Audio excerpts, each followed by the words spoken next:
ಕಲಿಸಿಕೊಟ್ಟೆ ಸಮಾನತೆಯನು ಏಕತೆಯನು ರಾಷ್ಟ್ರ ಸಂವಿಧಾನಕ್ಕೆ ನೀನೆ ಶಿಲ್ಪಿಯು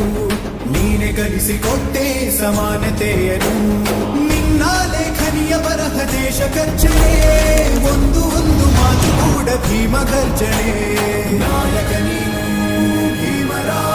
ಮಹಾನಾಯಕ ನೀನು ಭೀಮರ ನಾಯಕ